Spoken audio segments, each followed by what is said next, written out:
सबैलाई टेस्टीले नमस्ते। अनि हाम्रो देश विदेशमा छरिरहेका हिमालयन बुद्धिस्टका दाजुभाइ दिदीबहिनीहरू सबैलाई मेरो तर्फबाट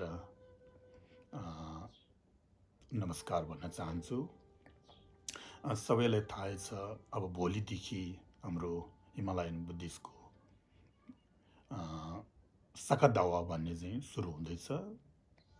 त्यसमा अब टिबेटन जान्ने होस् नजान्ने होस् केही फरक छैन। बुद्ध भन्ने चाहिँ एउटा एकदमै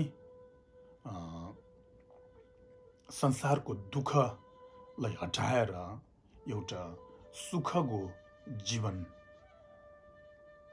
ज्ञान प्राप्त गर्ने एउटा महान एउटा कस्तो भन्नु एउटा महान साइन्टिस्ट हैन, वैज्ञानिकको रूपमा सबैले हेरिरहेको छ। हामीले त त्योभन्दा राम्रोसँग हेर्नुपर्ने कर्तव्य हो। त्यसकारणले सबैले सगा दावामा म मासु खाँदैन अनि जाँड रक्सी नखाने सबैले भन्छ हैन।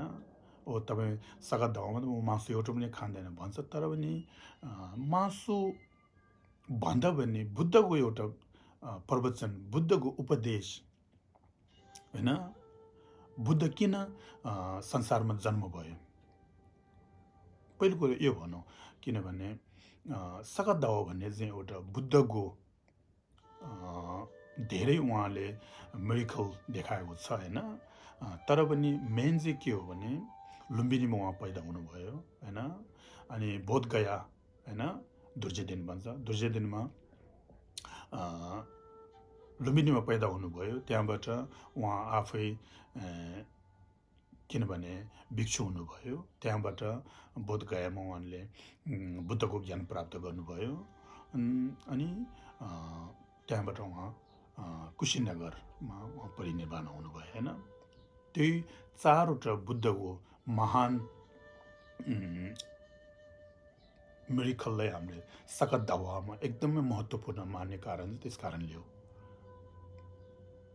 त्यस कारणले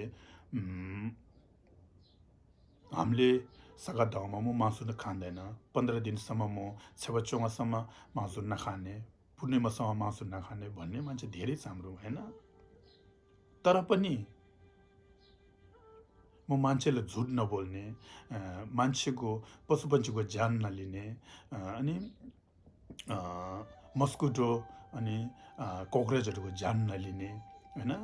अनि आफ्नो वाइफ हुँदै मान्छेको वाइफसँग बडी कन्ट्याक्ट नगर्ने हैन। अनि मान्छेले झुट नबोल्ने, अनि मान्छे दुईजना मिलिरहेको मान्छेको बिचमा पसेर दुईजनालाई अलग नछुटाउने हैन। अनि मान्छेलाई मनमा लाग्ने कुरा नगर्ने, अनि फाइदा नभएको हैन कुरा नगर्ने भन्ने यो छ हैन। अनि आफूलाई जुन सामान हुँदै अर्को पनि मलाई चाहियो, यो पनि मलाई चाहियो भने त्यसमा एट्याच नगर्ने हैन।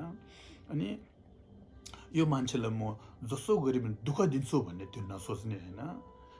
अनि पहिलो जन्म सही छैन, पछिल्लो जन्म सही छैन हैन। राम्रो गऱ्यो भने राम्रो हुन्छ हुँदैन, नराम्रो गऱ्यो भने नराम्रो हुन्छ हुँदैन भने हामीलाई कहिले कहिले डाउट हुन्छ हैन। त्यो नसोच्ने, त्यसलाई हामीले भिडियो वच्चु भन्छ हैन, भिडियो वच्चु 10 नन भर्चुज भन्छ नि हैन। त्यसको लागि हामीले मेन महत्त्वपूर्ण चाहिँ के हो भने बुद्धको सगा दावाको टाइममा हामीले पालन गर्नुपर्ने चाहिँ महत्त्वपूर्ण चाहिँ यो छनु। त यो भन्दा पनि राम्रो छ।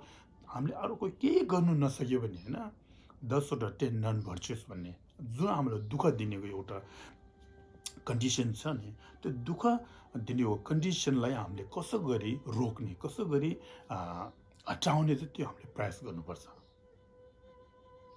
अहिले के छ भने संसारमा सगा दावा भन्दाखेरि एकदम राम्रो हो हैन। ओ मासु नखाने, म भेजिटेबल गर्ने भन्ने भन्छ, तर पनि यो मात्रै बुद्धको उपदेश हो हैन। मेन कुरा चाहिँ झुट नबोल्ने, मान्छेलाई दुःख नदिने, सकेसम्म फाइदा गर्ने हैन। त्यसमा हामीले प्रयास गर्नु एकदम महत्त्वपूर्ण। त्यो गर्नु सक्यो भने अनि बुद्धको सगा दावा भन्ने चाहिँ हामीले राम्रोसँग सेलिब्रेट गर्यो। होइन भने जाँड रक्सी नखाने राम्रो हो, मासु नखाए राम्रो हो, जाँड रक्सी खाँदैन, मासु खाँदैन, तर पनि रिस राग मान्छेलाई कसरी दुःख दियो मान्छेलाई कसरी मैले यो के भन्छ थुतौँ होइन कसो गरी यसलाई मैले के भन्छ नराम्रो बाटोतिर देखाउँ भनेर हामीले त्यो सोचिरह्यो भने अनि मासु खाएर नखाएर केही फाइदै छैन। बुद्धको मेन उपदेश चाहिँ मासु खाने र नखानेमा त्यो होइन। मेन कुरा चाहिँ सुख आउनेको एउटा कन्डिसन बनाऊ होइन, दुःखलाई हटाउने कोसिस गर भन्ने चाहिँ बुद्धको मेन उपदेश हो। त्यो गर्नुलाई मनबाट हृदयबाट हामीले पालन गर्नुपर्छ। त्यस कारणले मेरो टिबेटन नबुझ्ने दाजुभाइ दिदीबहिनीहरू 1-2 जना छ होइन, त्यसको लागि म के भन्न चाहन्छु भने मैले मासु खाएको छैन सगत एकदम राम्रो भयो भने त्यसमा प्राउड नगर्नु। तर पनि राम्रो हो, तर पनि त्यो मात्रले बुद्धको सगत दवा सेलिब्रेट हाम्रो भएको छैन। ओ म जाँदा चाहिँ खाएन सगत दवा एकदम राम्रो, त्यो नसोच्नु। हामीले कति झुट बोल्यो होला, कति रिस गर्यो होला, कति राग देखायो होला, मान्छेलाई कति दुःख दियो होला, त्यो हामीले सोच्दैन। त्यस कारणले मेन कुरा चाहिँ मासु खाओस् नखाओस् नखाए राम्रो हो होइन। त्योभन्दा महत्त्वपूर्ण हामीले मान्छेलाई रिस नगर्ने, अट्याच नगर्ने होइन। यो मान्छेलाई म एक दिन न एक दिन उसले मलाई नराम्रो गरेको बदला लिन्छु नसोच्ने होइन।